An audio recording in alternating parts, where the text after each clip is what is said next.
मैं ये कह सकता हूं कि ड्रीम एक्सरसाइज एक कला है और हम सब उसके कलाकार बन सकते हैं। हम कलाकार यदि बन जाएंगे, ड्रीम निकालने के कलाकार बन जाएं, बस काम हो जाएगा। और we need to scan people. एक गूगल का एक प्रोडक्ट आने वाला है, गूगल ग्लास। मुझे पता नहीं वो आया, फेल हुआ, व्हाटएवर, पर उसमें मैंने देखा था वो आप ग्लास की तरह उसको पहन लो और आप चलते चलते वो आपकी आंखों के सामने ना वो सारे गूगल पे जितनी भी आपकी चीजें आती हैं वो गूगल पे, वो ग्लास पे वो चीजें आ जाएंगी। भाई जैसे आप चल रहे हैं और एग्जाम्पल के तौर पे गुलाब जी आ गए सामने, तो गुलाब जी की एज, गुलाब जी की प्रोफाइल, गुलाब जी कौन सी सिटीज हैं, वो सब कुछ आ जाएगा सामने। वो स्कैन कर लेता है ऐसा सब कुछ। ऐसा प्रोडक्ट आने वाला है, आई डोंट नो, आप सर्च करेंगे तो आपको मिल जाएगा। पर हमें उस प्रोडक्ट का इंतजार नहीं करना है, हमें वैसे ही एक ऑटोमेटिक स्कैनर बन जाना है आज से। We need to scan people चलते फिरते कि कौन आदमी एक्सेप्टेड है, कौन आदमी रिजेक्टेड है, और ये करते रहना है। मैं खुद करता हूं इस काम को, इसलिए मैं आपको बता रहा हूं। अभी कुछ दिन पहले की बात है, मैं मेरे अपार्टमेंट से निकल रहा था तो एक आदमी, एक कोरियर बॉय, बड़ा भारी बैग लेकर ऐसे चढ़ रहा था सीढ़ियों को। मैंने कहा अरे राम, मैंने उसको ऐसे देख के मेरे मुंह से अपने आप निकल गया, अरे राम ये क्या है? तो बोला अरे सर क्या करें, मजबूरी है। मैंने सुन सुन, मजबूरी नहीं है, जिस दिन लगे कि इस मजबूरी से फ्री होना है, ये मेरा कार्ड पकड़, फोन कर लेना, that is it, that is. अब उसका भाग्य वो फोन करे कि नहीं करे, मेरा काम मैंने मेरा पूरा कर दिया। अच्छा, मैं उसको वहां पे रुक के प्लान नहीं दिखाने वाला था, मैं सिर्फ उसको, मैंने कहीं ना कहीं एक सवाल और जवाब हुआ, मुझे लगा कि शायद इसको ये मजबूरी से फ्री होने के लिए एक मौका देना चाहिए, मैंने उसको अपना बिजनेस कार्ड दे दिया। उसने फोन नहीं किया, वो उसका भाग्य। अभी बात है मेरे दादाजी 4-5 महीने पहले, ही वॉज इन हॉस्पिटल, वो पैरालिटिक अटैक उनको आया था, पापा शहर में नहीं थे, मैं उनको लेकर गया, 3 दिन वो हॉस्पिटल में थे। तो नर्सिंग स्टाफ आ रहा था, जा रहा था, क्योंकि वो उनकी टॉयलेट जाने की फ्रीक्वेंसी काफ़ी बढ़ गई थी। रात को 12-1 बज गए, वो नर्सिंग स्टाफ आया और वो उनको फ्री करा रहा था। तब तक उसने पूछ लिया कि सर आप क्या करते हैं? मैंने कहा हो गया काम शुरू अपना, मेरा स्कैनर चालू। मैंने कहा कि मैं लोगों की मदद करता हूँ, उनको एक बिजनेस शुरू कराने में। कई सारे लोग ऐसे हमारे साथ हैं जिनको नौकरी की जरूरत नहीं पड़ी। अब मैंने धीरे धीरे, जैसे मुझे एंट्री का रास्ता मिला, मैं जब एंटर करना शुरू किया, मुझे रास्ता मिला वहां पे, उसने मुझसे पूछा कि आप क्या करते हैं। मैंने एंटर करना शुरू किया, मैंने कहा आपको नौकरी पसंद है? हाँ हाँ बिल्कुल, मुझे नौकरी बहुत पसंद है। ऐसा नहीं है दुनिया में आपको ऐसे लोग मिलेंगे जिनको नौकरी करना बिल्कुल बेकार लगता है, ऐसे भी मिल सकते हैं जो नौकरी बहुत पसंद करते हैं। मैंने कहा बहुत अच्छी बात है। मुझे वहां पर, मैं ये कह सकता हूं कि हम, बॉलर होता है ना क्रिकेट में, बॉलर वो बॉल फेंकता है जहां उसको कैच पकड़वाना है। ये बॉलर की स्टाइल है। ऐसा नहीं होता जिस तरह हम गली क्रिकेट खेलते हैं, हम कोई भी बॉल फेंक दें और वो कहीं भी मार दे।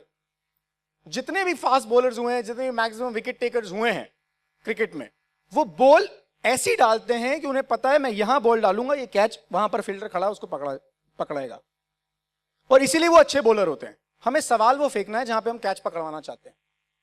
उस तरीके का सवाल सामने वाले से पूछना है कि ये आउट हो। मुझे वहां पर, मैंने बॉल फेंकी, मैं आउट हो गया। उसने कह दिया कि यार मुझे तो नौकरी बहुत पसंद है, मैं आउट हो गया, मतलब छक्का पड़ गया उस बॉल पे। अब मुझे एक दूसरी बॉल ऐसी फेंकनी थी जिसपे वो आउट हो। उसने कहा कि सर नौकरी पसंद है। मैंने कहा अच्छा, आप कैसी जिंदगी चाहते हो, कभी कुछ सोचा है जिंदगी के बारे में? ऐसा मैंने सवाल पूछा।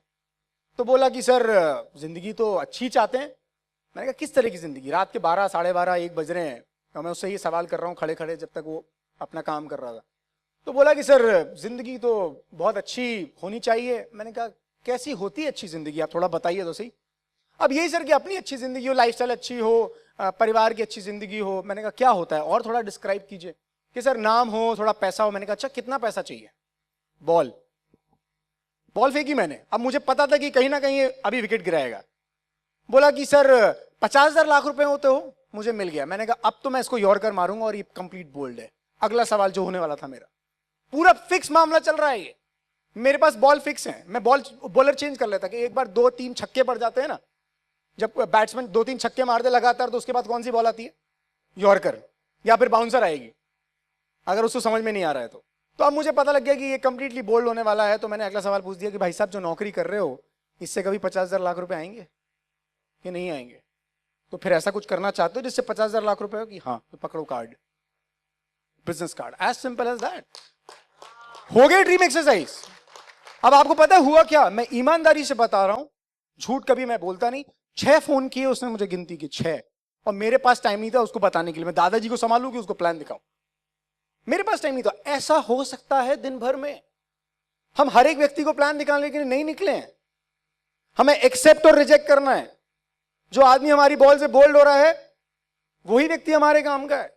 कई बार ऐसा होता है, मैं खुद रिजेक्ट करता हूं। मैं अभी ट्रैवल कर रहा था दिल्ली, बहुत एक्सटेंसिव ट्रैवल कर रहा था, तो दिल्ली में एक टर्मिनल से दूसरे टर्मिनल जाने के लिए बस लेनी पड़ती है, शटल, टर्मिनल 1 से टर्मिनल 2 पे जाने के लिए। तो I was taking a shuttle और मेरे बगल में कोई एक आदमी आके बैठ गया। मेरा मन नहीं था उस समय बात करने का। फिर हुआ क्या कि जब उतरने का टाइम आया तो उसने अपना बैज डाला, आई कार्ड, तो उस पर लिखा हुआ था इमिग्रेशन। तो मुझे थोड़ी क्यूरियोसिटी हुई कि यार इमिग्रेशन में है बंदा, इससे कुछ बात करते हैं, कुछ सीखने को मिलेगा। तो अभी की बात है, महीने भर पहले की। तो मैंने उससे पूछा, मैंने कहा भाई साहब आप इमिग्रेशन में हो? तो वो अपना आई कार्ड एडजस्ट करते हुए बोलता मैंने कहा रिजेक्ट। उससे बात ही नहीं करा। मैं जिसके पास फुर्सत नहीं है ऊपर देखने की, मुस्कुराने की और हाँ बोलने की, उससे बात ही क्या करनी? लोगों की कमी है क्या? मैं चाहता तो उसकी ड्रीम एक्सेस कर लेता अगर मेरा मूड होता तो। नहीं, ये तो लोगों की कमी नहीं है। ये इधर बगल भी तो आदमी बैठा हुआ है, उससे भी कर सकता हूं। एंड एवरीवेयर मैं आपको बताता हूँ, क्लासिक एग्जाम्पल मेरे पास है, मुझे बड़ा मजा आया। मैं हल्ला बोल के लिए आया था जब मुंबई, तो हमने ऑर्किड होटल में चेक इन करने के लिए टाइम था, क्योंकि सुबह सुबह चेक इन मिलता नहीं है। तो I wanted to use washroom. मैं वॉशरूम में गया तो वॉशरूम थोड़ा गंदा था। अब गंदा था तो मैंने देखा वहाँ पे यूजुअली 5 स्टार होटल्स में एक हाउसकीपिंग का गाय होता है वॉशरूम में, परमानेंटली वो खड़ा रहता है। तो एक लड़का खड़ा हुआ था, मैंने उसको रिक्वेस्ट की, मैंने कहा प्लीज़ आप मेरे लिए क्लीन कर देंगे? उसने कहा बिल्कुल सर, श्योर। उसने बहुत अच्छी तरह से क्लीन किया और मैंने उसको थैंक यू बोला एंड ही स्टेप्ड बैक, बोला सर वेलकम।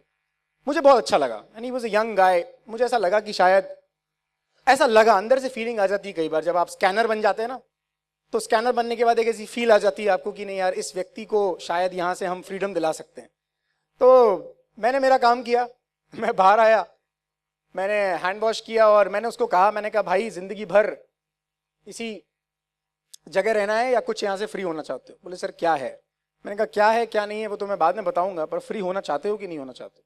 जैसे फ्री तो होना चाहते हैं। मैंने कहा आप मुझे अच्छे लगे, मुझे लगता है कि आपको एक ऐसी अपॉर्चुनिटी की जरूरत है जिससे आप यहाँ पे फ्री हो सकते हो, ये रहा मेरा कार्ड, मुझसे बात कर लेना, दैट इज इट।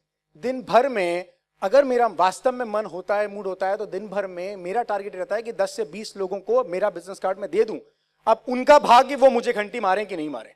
मारेगा तो अपने आप वास्तव में चलकर आएगा मेरी दुकान पे समझने के लिए कि क्या समझना है उसको। This is what is dream exercise. 3 minute के अंदर किसी भी आदमी को स्कैन करके एक्सेप्ट या रिजेक्ट कर सकते हैं हम। और ये अगर हमने कर लिया तो हमारे नेटवर्क की, मतलब क्या लिस्ट बिल्डिंग और क्या कोल्ड कॉन्टैक्टिंग, कुछ भी मुश्किल नहीं है।